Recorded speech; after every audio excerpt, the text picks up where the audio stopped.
You're listening to the How to Talk to Girls podcast, where you'll learn step-by-step how to meet and seduce beautiful women, whether you're looking for one night of fun, a week-long fling, or a long-term relationship. I'm your host, Trip, and the episode starts now. Hello, and welcome to the How to Talk to Girls podcast. I'm your host, Trip Kramer from tripadvice.com. All right, this episode, what are we talking about? I want to give you some lifestyle advice. That's what I want to do for you. I want to give you some lifestyle advice that's going to help you in your life. And also, it's going to help you with being more attractive to women. So you're really killing two birds with one stone here. And I'm really excited to be talking about some of this stuff today. 3 things that I think are extremely important to your self-worth, to you as a productive human being in society. And I'm not just spitting stuff out. This is stuff that I embody. This is stuff that I have worked on over the years to get to this place where I believe I am a more valuable human. And other people who I've talked to who also have these things, I believe are more valuable. And I think you're going to agree with me today too. And again, these things, it's not overnight. It took me many years. It might take you many years, but at least you know it early on. And here's the thing. At the creation of this podcast episode, I'm 34, almost 35 years old. I did not learn these things until very recently, in the past few years. I wish someone told me these a lot earlier. And if you happen to be 40 years or older, maybe this is something that you're already doing. Great. Either way, it's going to be reinforcing some of these ideas. So 3 secrets that really make you so much more valuable as a man, that make you appear more valuable. We're going to get into it today. Just understand that I also help in the coaching realm with lifestyle advice. Okay, I do help you in terms of getting you to the point where we're working on your lifestyle and who you are as a person so you become more valuable. Any of my current coaching clients who are listening now, I'm sure you know that we are working on some of those things. Some people were working on just going out and doing approaches. Some people were working on making you a more valuable person so you're more attracted to people. Some people I'm working on both with.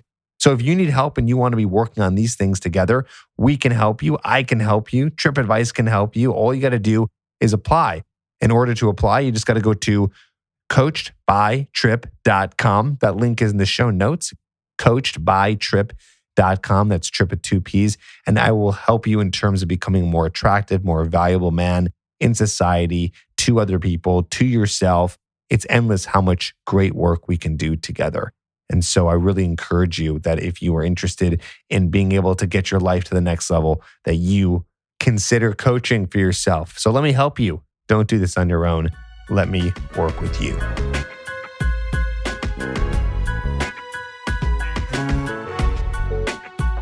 Okay, first thing, here it is. You know what makes you more valuable? You have your own place, okay? You have your own place. This is, first of all, just good for you to be able to learn how to be alone, how to live alone.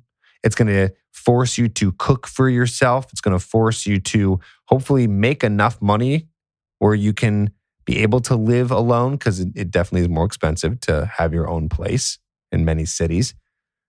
Living alone, having your own place is also very sexy to women. Women find it very attractive. Why? Because you're able to provide for yourself. That's valuable. That shows that you are a really productive member of society, that you're self-sufficient, that you're an effective member. So that's why it's attractive. But I want to just go a little bit deeper into more about why it's going to help you. When you have your own place, like I said, it's going to force you to do a lot of different things in your life better. It's going to force you to be able to take a place and make it look good and make it clean and make it nice without having to rely on other people in your life. Because what happens, you rely on maybe a roommate and you get maybe a little bit lazy, who knows? But either way, it's going to force you to really be better at all these different little things, right? I already said cooking, upkeeping it. It might force you to learn a little bit more about design and feng shui. So it's like you do this one thing and all of a sudden you could potentially, you don't have to, but I'm just saying, you could potentially knock off all of these little skills because you're forced to have your own place. And the biggest one of all, which I just briefly mentioned, was this idea of learning how to be alone. You will end up becoming so much stronger when you can get to a place where you don't need anybody. When you don't need anybody and you're completely self-sufficient, it makes you a stronger person. You become less needy. You learn a lot about yourself, which is good for personal development. You learn a lot when you spend a lot of time alone. I've learned that over the many years I've been living alone. You just learn about yourself. You learn about your quirks. You learn about how you handle being by yourself. And you really get to know yourself better, and you form a really strong relationship with yourself. The most important relationship you'll ever have in your entire freaking life is with you.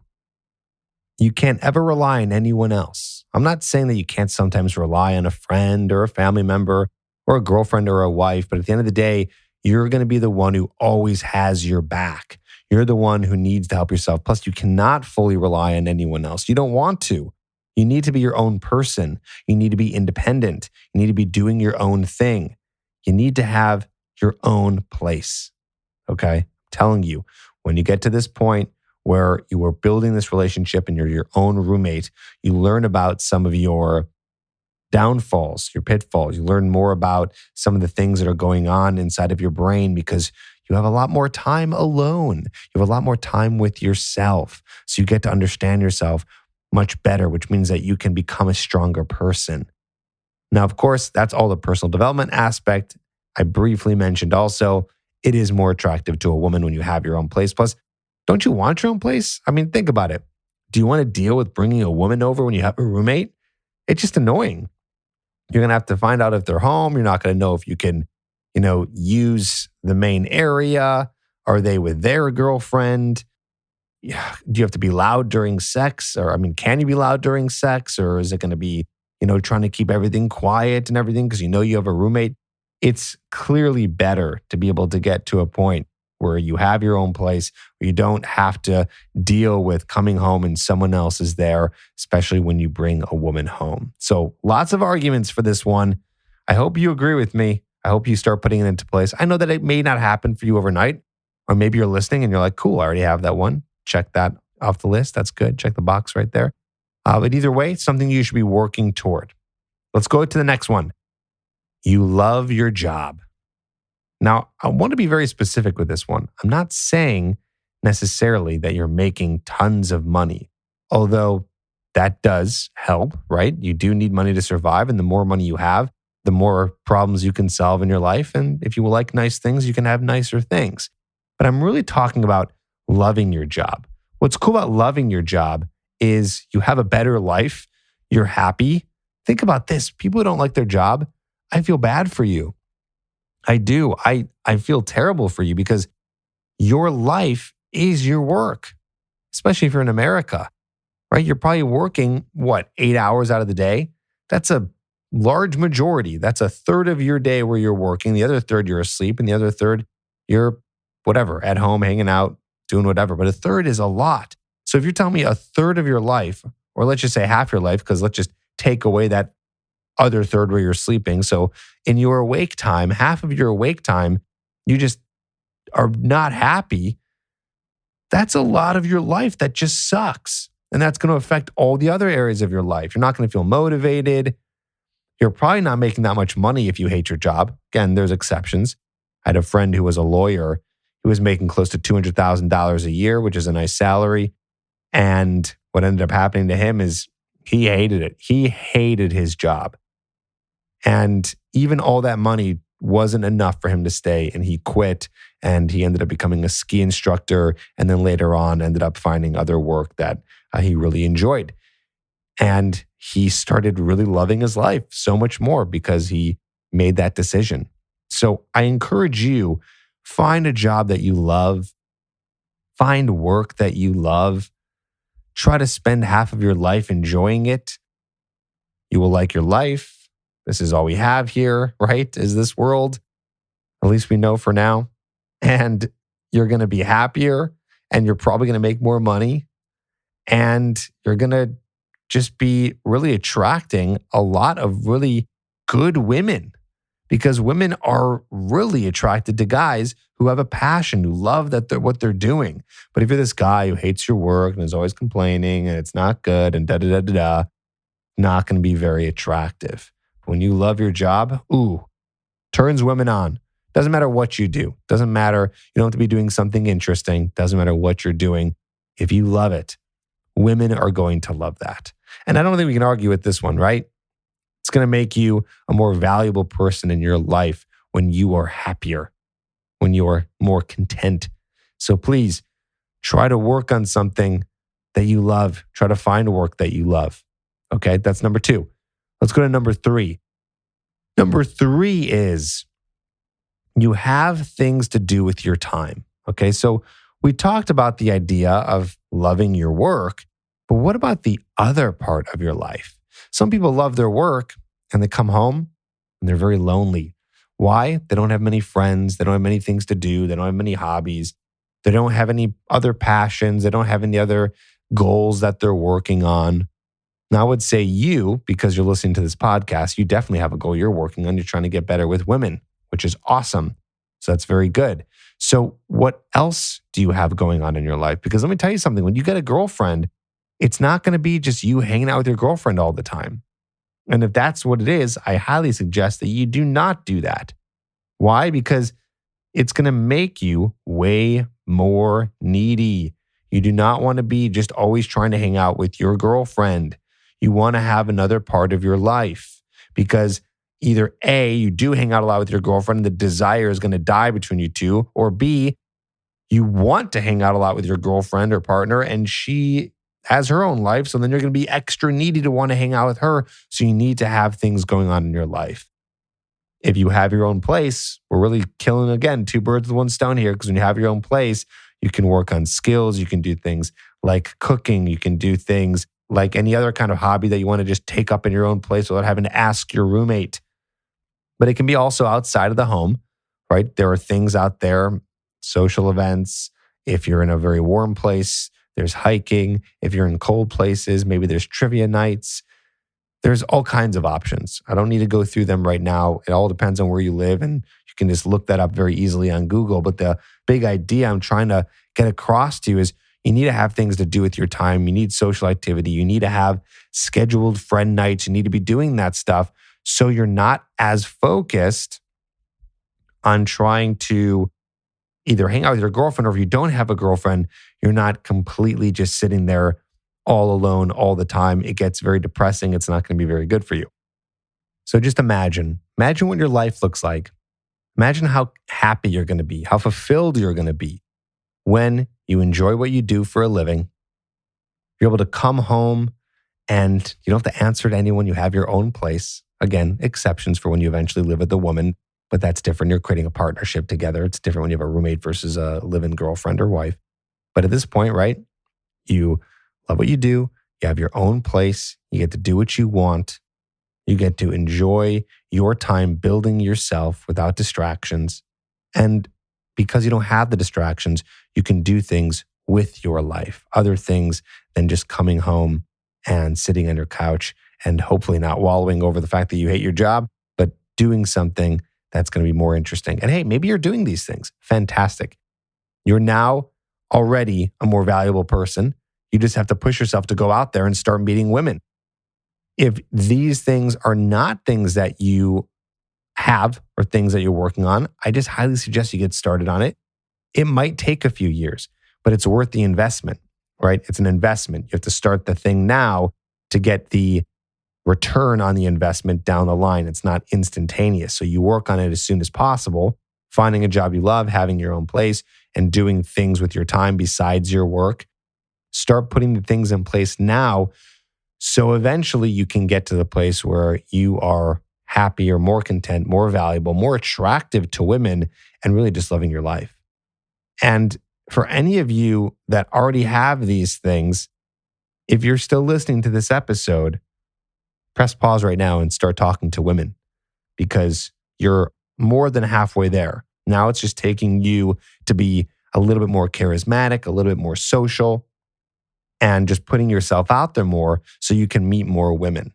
Because when they go on a date with you and you're talking about how much you love your job and you love your life and the things that you're doing, and then you can take her back to your place because this is something that is showing that you're self-sufficient, your own domicile, it's game over.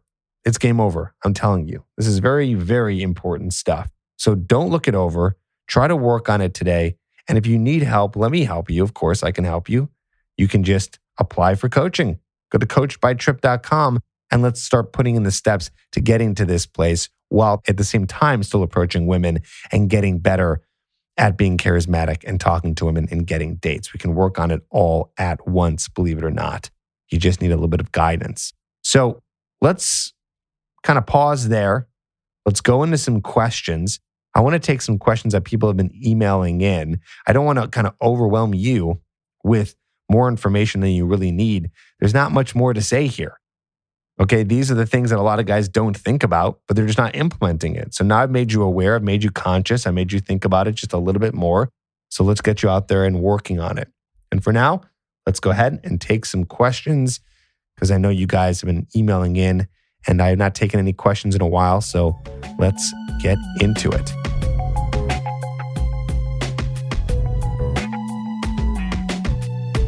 Here's Tom from last month. He says, "Hey Trip, my name is Tom. I'm 23, living in Portland, Maine.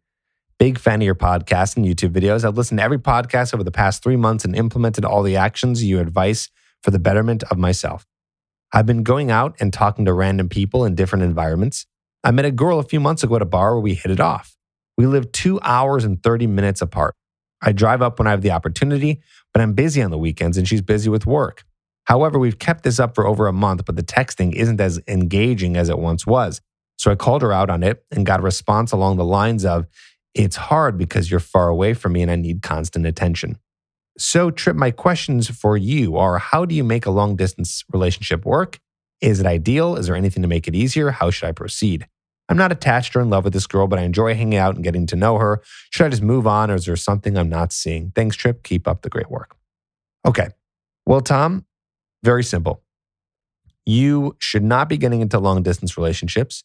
They are a complete waste of time because you can't really create a true relationship where you two are really connecting with each other.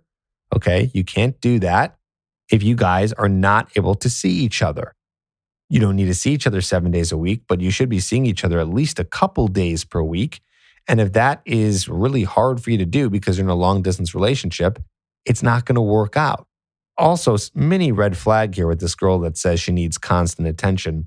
Sounds like she's not playing by some of the rules that I just mentioned earlier about having her own life. But I get it. She needs constant attention because she feels distant from you because you guys don't really hang out that much because she lives so far away. So no, Tom, it's not ideal. You don't want to do anything to make it easier other than getting a girl who lives not that many miles away from you. It should not be longer than 45 minutes at the most, at the very most.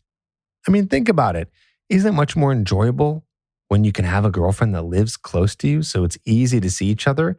Doesn't mean you have to see each other all the time, but what it means is that you guys, when you do decide to see each other, it's going to be easy. It's a quick Uber ride or a quick drive over, a quick bike ride or a quick train ride over to her place, or she's coming to your place where you live alone, hint, hint, right? So no long distance relationships, waste of time. There's no girl special enough in this world to create a long distance relationship with, okay? So I want you to be going out there, meeting more women who, and there are a lot of them out there, who are living close to you. Let's take another email. "Hey Trip, thanks for taking the time to read my email. I live in a rural community of Minnesota with not so many people, let alone beautiful women. I'm trying to change my ways and build up my self-confidence, but it's tough. I've been listening to your podcasts a lot lately and trying to implement things so they work, but I need a lot of work. I got low confidence in myself and have some past issues that haunt me. I have trouble getting dates and keeping girls interested in me. This might be a challenge for you, but I would appreciate the chance to get help to try to get the life I truly want. Anyway, hope to hear from you. Thanks, Jamie." Jamie, got to admit here, it's a little bit of a vague question. If you need really, really, really specific help, I highly encourage you to apply for coaching at coachedbytrip.com, but I'm going to do my best here to help you. So it sounds like what you're saying is you live in a very small town, so it's very hard to implement things because there's not a lot of people there to implement with.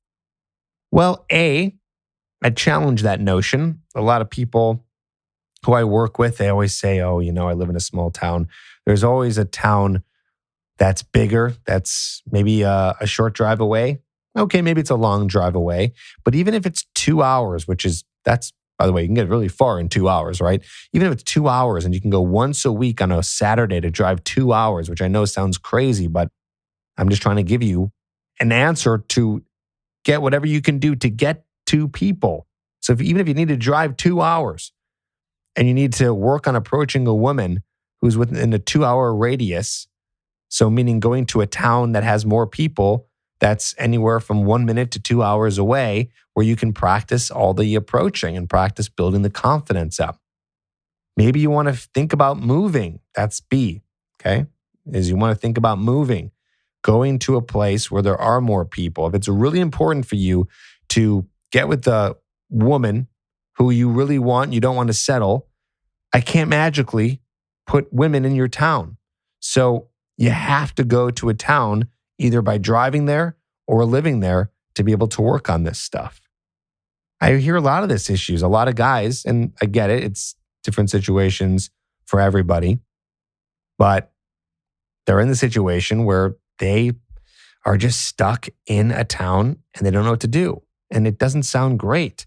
I highly suggest for you, as a guy who wants to better improve himself and be social and be around people and approach a lot of women, you should be living in a town that has a lot of people. Minimum 100,000, minimum.